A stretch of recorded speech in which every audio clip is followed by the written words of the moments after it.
Colonel Marcus Ellison, United States Marine Corps, retired, was kneeling in his own front yard planting tulip bulbs when a patrol car pulled up with its lights already spinning, and HOA President Brenda Voss stood on the sidewalk with her arms crossed, telling the responding officer that there was an unauthorized individual loitering and refusing to leave the premises. Marcus didn't stand up right away. He finished pressing the bulb into the soil first, the way he'd learned a long time ago never to let someone else's panic dictate his pace. When the young officer finally stepped close enough to ask for identification, he glanced at Marcus's driver's license, then at a small bronze plaque mounted beside the front door that Brenda had walked past a dozen times without ever once reading, and the officer's hand rose to his brow in a slow, deliberate salute. Stay with Marcus as one panicked phone call unravels into a reckoning that had been building in this neighborhood for over a year. Marcus Ellison was 61 years old, a retired Marine Corps colonel who had served 31 years, including 2 combat deployments, and who had quietly moved into Ridgemont Pines 8 months earlier to be closer to his daughter and new grandson after his wife passed. He didn't advertise his service. He didn't fly a flag the size of a bedsheet or park a bumper sticker-covered truck in the driveway. He mowed his lawn, waved at neighbors, and kept mostly to himself, which was exactly the kind of quiet that made Brenda Voss suspicious of him from the very first week.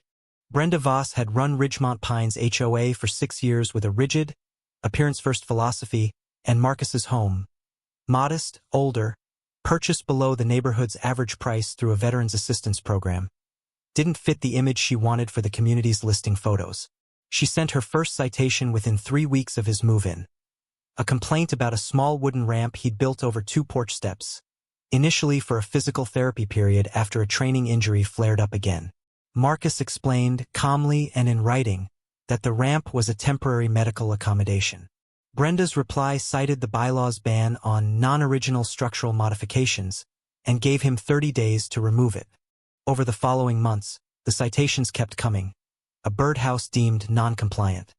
An early morning routine of raising and folding the American flag on a small pole by his porch that Brenda insisted violated a since-forgotten seasonal display rule. Even a complaint that he walked oddly and might be casing houses, filed after a neighbor saw him doing his slow, deliberate morning route. A route Marcus walked every day specifically to work through nerve damage in his left leg from an old injury. Each time, Marcus responded with the same measured calm. Each time, Brenda's irritation with his composure seemed to grow rather than fade.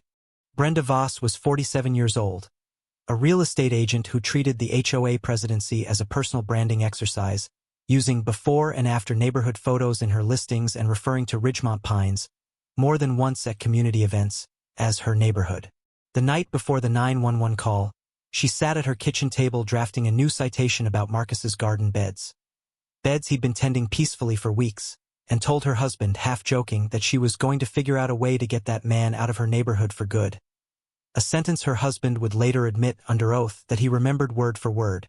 The next morning, Brenda watched from her window as Marcus knelt in his yard, phone in hand, and decided, without walking over, without asking a single question, that his presence in his own front yard constituted a threat worth calling 911 over, describing him to the dispatcher as an unfamiliar man, loitering suspiciously near the property and refusing to identify himself, a claim that was never true, since no one had asked him anything at all. Officer Diego Ramos, 29, had been on the force for 4 years and had responded to dozens of HOA disputes dressed up as emergencies. So he approached the scene with practiced patience, expecting another misunderstanding he'd have to talk down. He asked Marcus for ID, standard procedure, and Marcus handed it over without protest, still kneeling in the dirt, still calm. It was the small bronze plaque by the door, a Purple Heart and Silver Star commendation plaque, a gift from Marcus's old unit, that caught Ramos's eye, and something shifted in his posture almost instantly. Ramos asked quietly if Marcus had served with the 1st Battalion, 5th Marines, and when Marcus nodded, Ramos said his own uncle had served in that same unit a decade earlier and had spoken about a Colonel Ellison who'd personally carried 2 wounded Marines out of an ambush under fire, a story Ramos had grown up hearing at every family gathering. Ramos straightened, stepped back, and rendered a slow, formal salute right there on the sidewalk, telling Marcus, loud enough for Brenda to hear, that it was an honor to even respond to this address. Brenda, still standing on the sidewalk expecting to watch Marcus be removed, found herself instead watching a uniformed police officer salute the man she just reported as a suspicious loiterer. And she made the mistake of trying to recover the situation by insisting, loudly, that the salute didn't change the fact that he was still violating multiple HOA codes. Ramos turned to her, still calm, and asked for her name and the specific ordinance she believed had been violated by a man kneeling in his own yard. She didn't have one ready. Ramos filed his incident report accurately.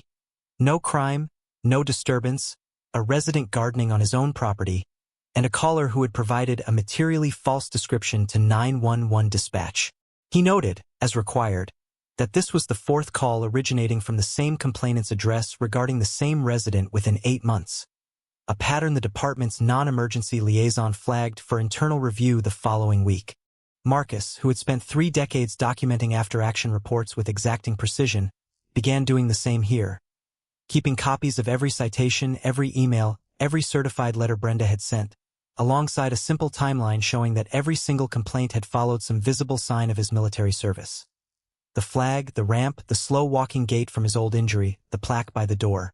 At his daughter's suggestion, Marcus brought his documentation to a VA legal aid clinic, where an advocate named Renee Castillo recognized the pattern immediately. Not just HOA overreach, but a possible violation of the Fair Housing Act's protections and, more specifically, a pattern that could implicate the Service Members' Civil Relief Act's protections around housing accommodations for service-related conditions, since the ramp Brenda had repeatedly cited was, by any reasonable reading, a legitimate medical accommodation Marcus had every right to install. Renee spread the citations across her desk in chronological order and tapped each one in sequence. Ramp, flag, gate, garden, she said. Every single complaint follows something that marks you as a veteran, Colonel. That's not a coincidence 4 times in a row. Marcus had suspected as much quietly for months, but hearing it said out loud, by someone trained to see exactly this kind of pattern, landed differently than his own private suspicion ever had. Renee asked Marcus one question that reframed the entire fight for him. Not, how do we get her to stop? But, how many other people has she done this to before you? Marcus hadn't considered that Brenda's behavior toward him might be a pattern rather than a personal grudge, and the idea that other veterans in the neighborhood might be quietly absorbing the same treatment, too proud or too tired to push back, settled on him with a weight the citations alone never had. Renee's clinic pulled records on Ridgemont Pines citation history and found a disturbing trend. 3 other veterans in the community, 2 of them with visible disabilities, had received disproportionate citation volumes compared to non-veteran residents over the same period, all while Brenda's public social media praised the neighborhood's curb appeal standards, using language uncomfortably close to complaints about anything that looked, in her words in one leaked board email, like assisted living. One of the 3, a Vietnam veteran named Harold Feeney who used a motorized scooter, had received 6 citations in a single year for a small ramp nearly identical to Marcus's, and had ultimately removed it himself rather than keep fighting, telling Renee's intern over the phone that he didn't have the energy left to argue with someone who clearly wanted him gone.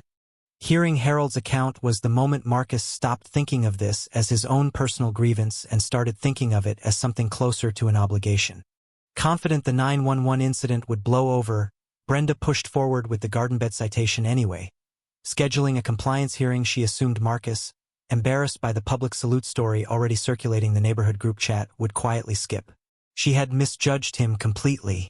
Marcus showed up to that hearing with Renee Castillo beside him and a folder thick enough that the board secretary had to ask him to summarize it.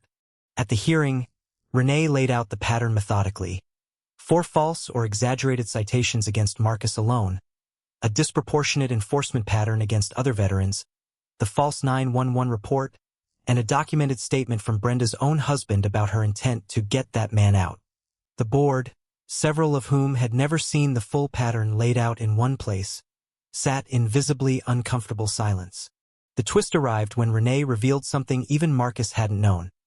Brenda's real estate business had 2 active listings in Ridgemont Pines that had sat unsold for months, and an internal marketing email obtained through a records request showed Brenda telling her sales team that the neighborhood's image problem was making buyers hesitant, specifically citing visible disability accommodations as something she wanted. cleaned up before her next open house, turning what looked like petty HOA overreach into a documented pattern of housing discrimination tied directly to her personal financial interest. The board removed Brenda from the presidency that same week, and the matter was referred to the state attorney general's Fair Housing Division, which opened a formal investigation into both the discriminatory enforcement pattern and the false 911 report, a charge that, under state law, carried real criminal exposure given the pattern of prior calls. Investigators interviewed Harold Feeney and the other two affected veterans, both of whom, encouraged by Marcus's willingness to go on record, agreed to formally join the complaint after months of quietly absorbing citations they'd assumed were simply bad luck. Brenda's attorney initially argued the citations were legitimate code enforcement, until investigators produced the leaked board email in full, time-stamped and unedited, alongside Brenda's husband's sworn statement. A combination her attorney privately admitted to a colleague left almost nothing to argue. Facing both a civil fair housing complaint from 4 affected veteran households and a criminal referral for the false report, Brenda agreed to a settlement that included financial restitution to each affected family, funding for a full review of Ridgemont Pines citation history going back 3 years, and a personal, written public apology read aloud at the next community meeting. A meeting Marcus attended, seated quietly in the back row, saying nothing, because by then he didn't need to. Ridgemont Pines adopted new bylaws requiring any citation involving a visible medical or service-related accommodation to be automatically reviewed by an independent third party before enforcement. A policy change the board named, without much discussion needed, Colonel Ellison's rule. Officer Ramos, who had since made sergeant, stopped by from time to time, not on a call just to say hello, and the two of them would sit on Marcus's porch talking about the Uncle Ramos had grown up hearing stories about. Months later, on a quiet Saturday morning, Marcus knelt again in that same front yard, planting new bulbs for spring, his grandson beside him pressing seeds into the soil with small, careful hands. Down the street, the small American flag on its short pole still rose every morning at the same hour. No citation attached to it anymore. Marcus told his grandson, without any particular emphasis, that some people spend their whole lives assuming the quietest person in the room has the least to say for themselves, and that the loudest mistake anyone can make is deciding who deserves respect before they've bothered to find out who they're actually looking at. And, if you've ever had someone try to weaponize against you, leave a comment below. Tell me what happened. Tell me how it ended. And if you enjoyed this story, subscribe so you don't miss the next one.